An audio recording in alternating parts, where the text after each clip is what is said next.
Welcome everyone, this is Neha Pawar. 101 code को हम यहाँ पर डिस्कस कर रहे हैं। 101 की ये यूनिट 3 है और इससे पहले वाली वीडियोस में हमने यूनिट 1 और यूनिट 2 को कवर कर लिया है। यूनिट 3 में जिसका नाम है law relating to libraries and information centres, यहाँ पर हम जिन टॉपिक्स को कवर करेंगे वो है library legislation needs and essential features, library acts in India, copyright act, delivery book act और इंटेलेक्चुअल प्रॉपर्टी राइट। ठीक है, तो चलिए स्टार्ट करते हैं। सबसे पहले library legislation need and essential features के साथ देखते हैं। ग्रंथालय अधिनियम से तात्पर्य, लेजिस्लेशन का मतलब क्या होता है? अधिनियम, एक्ट। ग्रंथालय अधिनियम से तात्पर्य ऐसे कानून अथवा नियमों से है जिसके द्वारा ग्रंथालय की कार्यप्रणाली को व्यवस्थित एवं सुनिश्चित किया जाता है। अतः डॉक्टर एस.आर. रंगनाथन ने भारत के ग्रंथालयों के लिए ऐसे ही कुछ नियमों के विषय में विचार किया तथा प्रत्येक राज्य सरकार द्वारा उनके राज्यों के विधान के आधार पर पुस्तकालयों की स्थापना एवं संचालन के लिए अनुरोध किया। इस प्रकार कहा जा सकता है कि केंद्रीय एवं राज्य सरकारों के द्वारा ही सार्वजनिक ग्रंथालयों के व्यवस्थित संचालन हेतु विधानसभाओं में जो अधिनियम पारित होते हैं उनके आधार पर ही ग्रंथालयों को उनकी कार्यप्रणाली को सुचारू रूप से चलाने हेतु धन का आवंटन किया जाता है। डेफिनेशन क्या है इसकी? Library legislation is meant for development, maintenance, establishment of library in a state of country. Objectives of library legislation क्या है? विश्वसनीय सूचनाओं तथा व्यवस्था, स्वास्थ्य, मनोरंजन सामग्री का संग्रह करना, ग्रंथालय सामग्री की ऐसी व्यवस्था करना जिससे उसका उत्तम उपयोग हो सके, पाठकों को पाठक तथा पाठकों को सकारात्मक विद्यार्थी बनने के लिए प्रेरित करना जिससे उनका मानसिक विकास हो सके, निःशुल्क ग्रंथालय सेवाएं प्रदान करने के लिए उपयुक्त वित्त की व्यवस्था करना। ग्रंथालय अधिनियम ग्रंथालय योजना में सहायक होता है। ग्रंथालय अधिनियम राजनैतिक खतरों से छुटकारा दिलाता है। Needs of library legislation, doctor S Das के अनुसार ग्रंथालय अधिनियम एक नियमित प्रणाली को निर्धारित कर ग्रंथालय के विकास को सुनिश्चित करता है। यह अधिनियम प्रशासनिक अधिकारियों एवं अन्य कर्मचारियों द्वारा उत्पन्न होने वाली अव्यवस्था को रोकता है तथा ग्रंथालय प्रबंधन को स्थिर रखने में हेल्प करता है। किसी राष्ट्र में ग्रंथालय अधिनियम निम्नलिखित कारणों से आवश्यक है। ग्रंथालय की स्थापना के लिए इन्हीं ग्रंथालय अधिनियमों के आधार पर सरकारें जनता से लाइब्रेरी कर लेती हैं। अतः सरकार के लिए यह आवश्यक हो जाता है कि वह अपने राज्य के भौगोलिक भाग में जनता के लाभ हेतु जनता के धन का प्रयोग करके ग्रंथालयों का निर्माण करे। ग्रंथालय का विकास, पूर्व में स्थापित हो चुके ग्रंथालयों के अतिरिक्त अन्य ग्रंथालयों की स्थापना करना ही उनके विकास को गति प्रदान करना भी सरकार द्वारा बनाए गए इन्हीं ग्रंथालय अधिनियमों के द्वारा संभव होता है। ग्रंथालय का रखरखाव, स्थापित हो चुके ग्रंथालय में समय के साथ साथ होने वाले परिवर्तनों एवं तकनीकी विकास को पूर्ण करने के लिए धन की आवश्यकता को भी इन्हीं ग्रंथालय अधिनियमों के द्वारा ही संभव बनाया जा सकता है। ग्रंथालय नेटवर्कों की स्थापना होती है।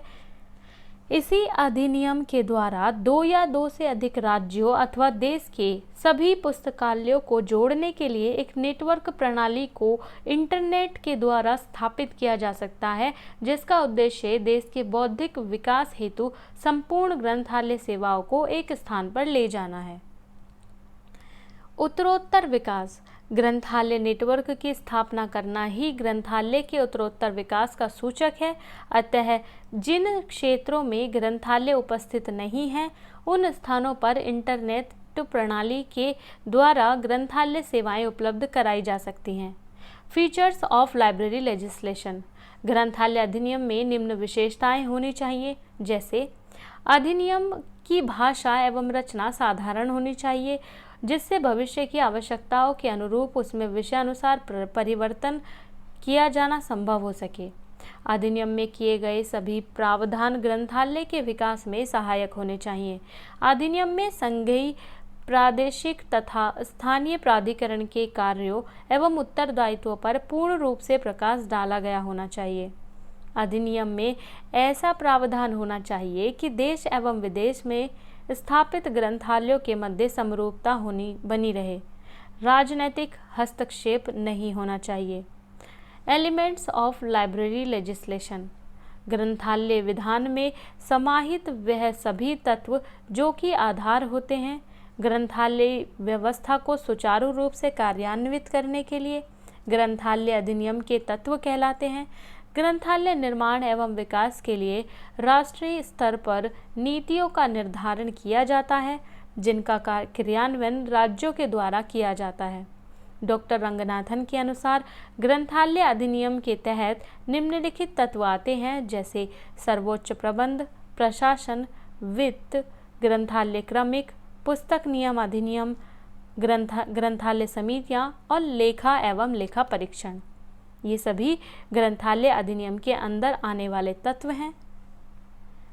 ग्रंथालय अधिनियम क्योंकि इन शॉर्ट अगर कहें तो हर एक लाइब्रेरी में कुछ नियम का होना ज़रूरी है।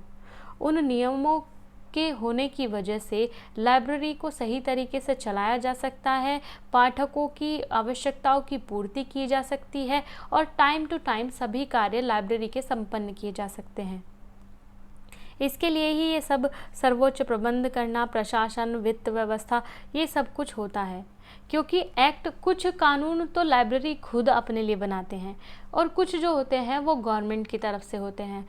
जैसे आर्टिकल 14 जो मौलिक अधिकार है कि सभी को संरक्षण देने का अधिकार की बात करता है, यानी कि बिना भेदभाव की बात करता है। यहाँ पर किसी भी लाइब्रेरी में, किसी भी संस्था में व्यक्तियों के साथ भेदभाव नहीं किया जा सकता, उपभोक्ताओं के साथ भेदभाव नहीं किया जा सकता। ठीक है, तो ये कुछ रूल्स हैं जो गवर्नमेंट की तरफ से बनाए जाते हैं और कुछ रूल्स हैं जो लाइब्रेरी अपनी सुविधा के हिसाब से अपनी लाइब्रेरी में लागू करती है। चलिए अब देखते हैं लाइब्रेरी एक्ट्स इन इंडिया। ग्रंथालय अधिनियम की संकल्पना भारत में सर्वप्रथम डॉक्टर रंगनाथन ने 1923 ईस्वी में की थी। उस समय अखिल एशिया शैक्षणिक सम्मेलन का आयोजन किया गया जिसमें ग्रंथालय अधिनियम का एक प्रारूप तैयार किया गया था, जिसके आधार पर बंगाल ग्रंथालय संघ के अध्यक्ष द्वारा एक विधेयक तैयार किया गया, जबकि डॉक्टर रंगनाथन के द्वारा मद्रास ग्रंथालय संघ के द्वारा 1933 से 37 में ग्रंथालय अधिनियम तैयार करवाया गया तथा उन्हें विधानसभा में भी करवाया गया, किंतु वह विभिन्न कारणों द्वारा पारित नहीं किया जा सका। इसके बाद 1940 में डॉक्टर रंगनाथन ने मुंबई में आयोजित अखिल भारतीय ग्रंथालय संघ की बैठक में ग्रंथालय विधेयक का नया प्रारूप प्रस्तुत किया। सर्वप्रथम उस विधेयक को कोल्हापुर राज्य में 1942 में पारित किया गया, जो कि भारत की स्वतंत्रता प्राप्ति तक प्रभावशाली रहा। डॉक्टर रंगनाथन ने 1942 के ग्रंथालय विधेयक प्रारूप को ही मद्रास राज्य के लिए तैयार किया, जो कि सरकारी प्रस्ताव के रूप में विधानसभा में प्रस्तुत किया गया और इस प्रकार स्वतंत्र भारत में 1948 में सर्वप्रथम ग्रंथालय विधेयक मद्रास राज्य में पारित किया गया तथा अब तक लगभग 11 राज्यों में ग्रंथालय विधेयक पारित किए जा चुके हैं, जो कि इस प्रकार हैं। मद्रास 1948, आंध्र प्रदेश में 1960 में, कर्नाटक 1965 में, महाराष्ट्र 1967 में, पश्चिम बंगाल 1979 में, मणिपुर 1988 में और केरल 1989 में, हरियाणा भी सेम 1989, गोवा 1993 में, मिजोरम 1993 में और पुदुचेरी 1996 में। ठीक है, वैसे यहीं तक नहीं है ये, अभी आगे और भी आ चुके हैं, जैसे कि 2005 में यूपी में आ गया था, 2006 में ये राजस्थान में आ गया था, 2002 में शायद 2002 में ये उड़ीसा और गुजरात में आ गया था। ठीक है, टॉपिक 3 की बात करें तो ये press and registration act and delivery of book act, ठीक है। अच्छा, डिलीवरी ऑफ बुक एक्ट ये जो है ये आपको मिल जाएगा PDF में, ठीक है। इसको वहाँ से आप कवर कर लीजिएगा। मैं यहाँ पर आपको डिस्क्रिप्शन में टेलीग्राम का लिंक प्रोवाइड कर दूँगी, वहाँ से आप टेलीग्राम चैनल पर जाकर, स्टडी विद नेहा के नाम से है टेलीग्राम चैनल, वहाँ पर जाकर आप इनको ले सकते हैं सारी PDF को, जो कि हमने 102, 101 मतलब 101 कंप्लीट आपको वहाँ मिल जाएगा। जो क्वेश्चंस यहाँ पर छूट गए हैं, जो यहाँ पर मेंशन नहीं किए गए हैं, वो क्वेश्चंस भी आपको आंसर मतलब PDF की फॉर्म में वहाँ पर अवेलेबल हो जाएंगे। ओके, तो चलिए, जो नहीं हुए हैं उनको लेकर टेंशन मत लीजिएगा, जो यहाँ पर हैं उन पर फोकस करते हैं। ओके, कॉपीराइट एक्ट यानी कि इसको बोलते हैं प्रतिलिपि अधिकार। कॉपीराइट एक्ट प्रत्येक युग में व्यक्ति अपने ज्ञान, अनुभवों और विद्वता को किसी न किसी रूप में प्रकट करते आए हैं। कॉपीराइट हमारे समाज की संस्कृति को दर्शाती है। यह वही आधार है जो यह निश्चित करता है कि हम कौन सी पुस्तक पढ़ते हैं और किस कला में आनंद लेते हैं, कौन सा संगीत सुनते हैं। यहाँ कॉपीराइट एक्ट ही मात्र सहारा है जो रचयिता को रचना के निर्माण तथा उसके प्रसारण को प्रोत्साहित करते हैं। कॉपीराइट एक्ट से अभिप्राय किसी साहित्य, संगीतात्मक तथा कलात्मक कृति एवं उसके रूप को प्रकाशित करने के लिए एक मात्र कानूनी सुरक्षा अधिकार प्रदान करना है।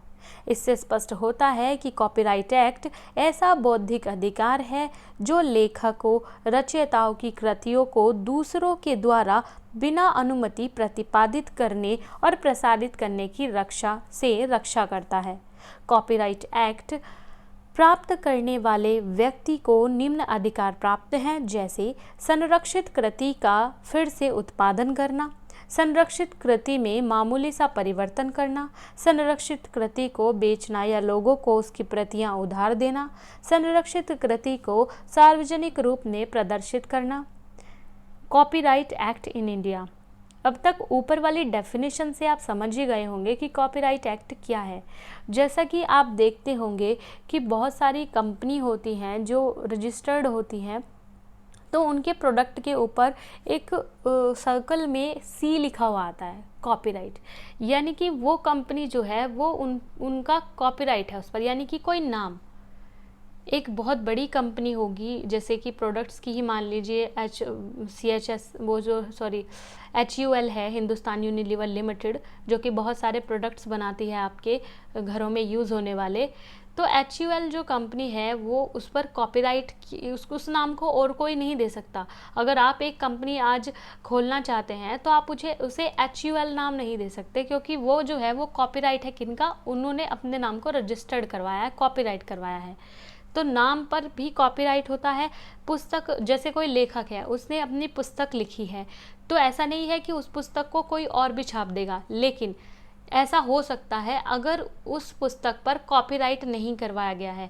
तो कॉपीराइट एक्ट के तहत किसी भी मतलब कोई बुक हो सकती है, कोई प्रोडक्ट हो सकता है, कोई कंपनी होती है, उनके नाम पर मतलब कॉपीराइट करवाना होता है। उस कॉपीराइट को करवाने से उनको बहुत सारे फ़ायदे हो जाते हैं, जैसे कि वो संरक्षित हो जाती है, उसका कोई यूज़ नहीं कर सकता, थोड़ा बहुत हेर फेर करके उसको वापस से नहीं लॉन्च कर सकता। तो एक तरीके से ये सुरक्षा है, गवर्नमेंट की तरफ से दी जाने वाली एक सुरक्षा है जो आपकी बुक के लिए या आपके प्रोडक्ट के लिए आपको मिल जाती है इस कॉपीराइट एक्ट के तहत। ओके, तो कॉपीराइट एक्ट इन इंडिया में अगर बात करें तो ईस्ट इंडिया कंपनी ने 15 दिसंबर 1847 को कॉपीराइट एक्ट पास किया। ब्रिटिश कॉपीराइट एक्ट 1911 में पास हुआ तथा दोनों एक्ट को मिलाकर 1914 में प्रथम कॉपीराइट एक्ट बना। 1947 में सत्ता हस्तांतरण के बाद सबसे पहले 1957 ईस्वी में यह एक्ट पारित किया गया। इंडियन कॉपीराइट एक्ट 1957 में कुल 79 आर्टिकल्स और 14 अध्याय हैं। जिन कृतियों पर यह एक्ट लागू होता है उनके विषय में आर्टिकल 13 में बताया गया है। आर्टिकल 14 में एक्ट का अर्थ बताया गया है और आर्टिकल 14 के 1 के अनुसार CRA एकमात्र यानी कि कॉपीराइट एक्ट एकमात्र अधिकार है। According to Oxford English Dictionary, copyright रचयिता अथवा उसके उत्तराधिकारी को किसी साहित्यिक, संगीतात्मक, चलचित्र एवं अन्य विषय कृति का उत्पादन करने के लिए तथा कृति का पुनरुत्पादन करने एवं अन्य को उत्पादन करने का एकमात्र अधिकार है। कॉपीराइट एक्ट ऐसा पूर्ण अधिकार है जिसमें अधिनियम के अंतर्गत निहित प्रावधान के अनुसार किसी कर्तव्य से संबंधित निम्न कार्यों में से कोई कार्य करना या कार्य करने का अधिकार देना जिसमें कृति का पूर्ण अथवा आंशिक अधिकार होता है, जैसे संगीत, साहित्य, कला आदि से संबंधित।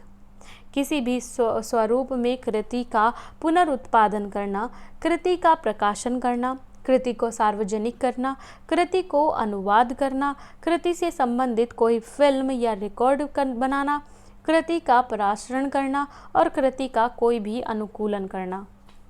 आर्टिकल 15 और 23 में कॉपीराइट तथा टेक्नोलॉजी का उल्लंघन करने पर अवैधानिक आचरणों या अपराधों जैसे कोई ऐसा काम करना जो कि धारा ए में दिए गए हों, मतलब जो एक्ट धारा है उसमें कुछ रूल्स दिए हैं, वो कंप्यूटर प्रोग्राम को बेचना, किराए पर देना इत्यादि, ये सब उल्लंघन करते हैं। अगर कोई कॉपीराइट और जैसे कोई बिना किसी की परमिशन के कंप्यूटर प्रोग्राम किसी ने बनाया है और उसके प्रोग्राम को, ऐप को अपना बताकर कोई बेच दे, तो ये भी क्या होता है, ये भी कॉपीराइट एक्ट का उल्लंघन माना जाता है। कॉपीराइट एक्ट किसी के मौखिक विचार अथवा अवधारणा की रक्षा नहीं करता है, अब जब तक कि उस विचार को रिकॉर्ड या लिखा नहीं जाए। फॉर एग्जाम्पल, यदि एक दवाई की कंपनी कोई लेख प्रकाशित करती है जिसमें वह एक दवाई बनाने के लिए एक नई प्रक्रिया का विवरण प्रस्तुत करती है और ऐसी अवस्था में कॉपीराइट एक्ट दूसरों को उस लेख की प्रतिलिपि बनाने से रोकता है, परंतु यह दवाई बनाने की उस प्रक्रिया का प्रयोग करने से नहीं रोकता, जबकि उस प्रक्रिया को सुरक्षित रखने के लिए कंपनी को पेटेंट प्राप्त करना जरूरी है। टेक्नोलॉजी के क्षेत्र में लगातार होने वाले आविष्कारों के चलते एक विस्तृत कॉपीराइट एक्ट की आवश्यकता का अनुभव किया गया। 1987 में इस दिशा में कार्य प्रारंभ हुआ। मानव संसाधन एवं विकास मंत्रालय के द्वारा 1990 से 91 में एक कार्यदल का गठन किया गया, जिसके द्वारा एक प्रस्ताव लोकसभा में रखा गया। 1992 में यह संसद के द्वारा पास हुआ और 13 मई 1994 को राष्ट्र अध्यक्ष की स्वीकृति मिली, किंतु 1999 को इस एक्ट में संशोधन किए गए और वर्तमान में भारत सरकार का इलेक्ट्रॉनिक विभाग तथा मानव संसाधन एवं विकास मंत्रालय इस अधिनियम में समय समय पर होने वाले संशोधनों पर कार्य करता है। डिलीवरी ऑफ बुक एक्ट, इसके बारे में हमने आपको PDF में दे दिया है, यहाँ पर ये नहीं है मेंशन, ठीक है। मतलब 3rd यूनिट के 2 टॉपिक्स, इससे पहले जो हमने देखा था press and registration act and delivery of book act, वो और ये 2nd topic delivery book act जो है वो आपको PDF की फॉर्म में टेलीग्राम का जो लिंक हम डिस्क्रिप्शन में दे रहे हैं वहाँ से आपको मिल जाएगा, ठीक है। तो यहाँ पर अब हम बात करेंगे इंटेलेक्चुअल प्रॉपर्टी राइट की, बौद्धिक संपदा अधिकार। तो क्या होता है बौद्धिक संपदा अधिकार? व्यक्तियों को उनके बौद्धिक सृजन के परिप्रेक्ष्य में प्रदान किए जाने वाले अधिकार ही बौद्धिक संपदा अधिकार कहलाते हैं। वस्तुतः ऐसा समझा जाता है कि यदि कोई व्यक्ति किसी प्रकार का बौद्धिक सृजन जैसे कि साहित्यिक कृति की रचना, शोध, आविष्कार आदि करता है तो सर्वप्रथम इस पर उस व्यक्ति का अनन्य अधिकार होना चाहिए। चूँकि यह अधिकार बौद्धिक सृजन के लिए ही दिया जाता है, अतः इसे बौद्धिक संपदा अधिकार की संज्ञा दी जाती है। बौद्धिक संपदा से अभिप्राय है नैतिक और वाणिज्यिक रूप से मूल्यवान बौद्धिक सृजन। बौद्धिक संपदा अधिकार प्रदान किए जाने का यह अर्थ नहीं निकाला जाना चाहिए कि अमूक बौद्धिक सृजन पर केवल और केवल उसके सृजनकर्ता का सदा सर्वदा के लिए अधिकार हो गया है। यहाँ पर यह बताना आवश्यक है कि बौद्धिक संपदा अधिकार एक निश्चित समयावधि और एक निर्धारित भौगोलिक क्षेत्र के मद्देनज़र दिए जाते हैं। बौद्धिक संपदा अधिकार दिए जाने का मूल उद्देश्य मानवीय बौद्धिक सृजनशीलता को प्रोत्साहित करना होता है। बौद्धिक संपदा अधिकारों का क्षेत्र व्यापक होने के कारण यह आवश्यक समझा गया है कि क्षेत्र विशेष के लिए उसके संगत अधिकारों एवं संबद्ध नियमों आदि की व्यवस्था की जाए। इस आधार पर इन अधिकारों को निम्नलिखित रूपों में वर्गीकृत किया जा सकता है, जैसे कि कॉपीराइट, पेटेंट, ट्रेडमार्क, औद्योगिक डिज़ाइन, भौगोलिक संकेतक। देखिए, जैसा कि हम कॉपीराइट को पढ़ के आ चुके हैं कि कोई भी व्यक्ति अपनी कंपनी के नाम को अपने नाम पर, ताकि उसको कोई और ना ले ले, अपने स्लोगन को या फिर अपने प्रोडक्ट को उस पर कॉपीराइट करवाता है ताकि कोई उसका मिसयूज़ ना कर ले। पेटेंट, जब कोई बड़ी बड़ी मशीनें या कोई भी बड़ी बड़ी चीज़ें बनाई जाती हैं तो उनको कोई कॉपी ना कर ले, इसलिए उन पर पेटेंट करवा लिया जाता है। ट्रेडमार्क, जैसे कि आप देखते हैं कि कोई ट्रेडमार्क का मतलब होता है कोई एक साइन होता है, जैसे ट्रेडमार्क मतलब एक साइन होता है। जैसे आप नॉर्मली देख लीजिए, HUL का ही ले लीजिए आप, उस पर U बना होता है और U में कुछ फूल पत्तियाँ सी होती हैं ऐसे करके, तो वो जो है उसका एक साइन है, उसका एक ट्रेडमार्क है, उसको कोई और कॉपी नहीं कर सकता।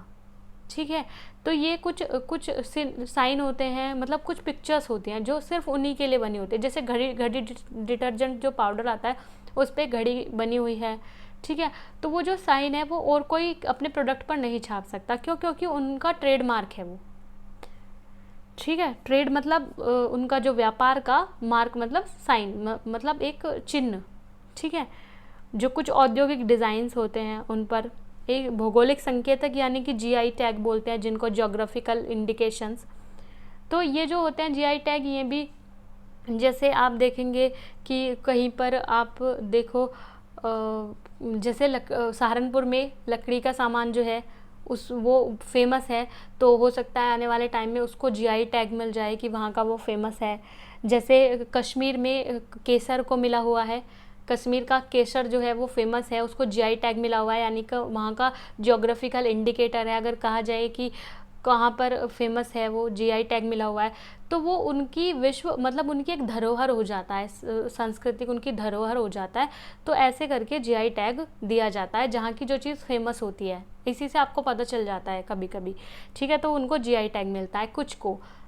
ओके, बौद्धिक संपदा अधिकार के प्रकार क्या हैं? यह कानूनी संरक्षण के लिए बनाए गए हैं, जिनकी संख्या 10 है तथा N के आचार्य ने इनका वर्णन निम्न प्रकार से किया है।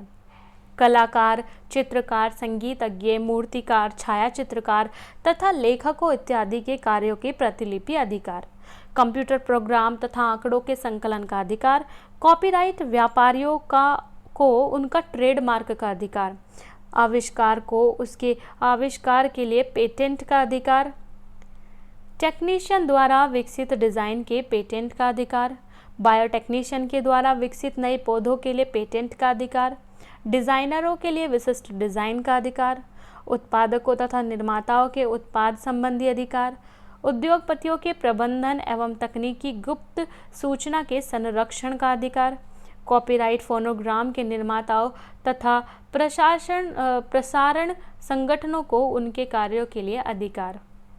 तो यहाँ पर जो ये बौद्धिक संपदा अधिकार है ये दिया जाता है, ये एक्ट लागू होता है बौद्धिक संपत्तियों पर। अब बौद्धिक संपत्ति क्या होती हैं? जिनमें हम बुद्धि का इस्तेमाल करते हैं, जैसे कि कोई खोज करना, कोई इन्वेंशन करना, ठीक है, या फिर कोई नई नीति तैयार करना। तो वो सब चीज़ें जो होती हैं, जो मतलब माइंड से हम माइंड का यूज़ करके उनको बना रहे हैं, जो ज़रूरी ऐसा कोई आम चीज़ नहीं है जो सबके माइंड में आ जाएगी। कुछ स्पेशल जैसे कि जो साइंटिस्ट होते हैं उनकी जो थ्योरी होती है, उनकी जो आविष्कार होते हैं वो ज़रूरी नहीं है हर कोई कर पाए। तो जब किसी के माइंड में आता है कोई फॉर्मूला, जैसे कि आपने देखा होगा कि बल्ब बनाने का आपको कैसे पता चलता है कि ये एडिसन ने बल्ब बनाया है, क्योंकि वो एक उनकी जो टेक्निक थी वो उस पर उनका अधिकार है, ठीक है, इंटेलेक्चुअल प्रॉपर्टी राइट है उनका, ठीक है, ऐसे ही हमें पता चलता है। तो अब यहाँ पर आपकी ये यूनिट 3 ख़त्म होती है। नेक्स्ट वीडियो में अभी थोड़ी देर बाद हम यूनिट 4 को अपलोड करेंगे, यूनिट 4 को देखेंगे।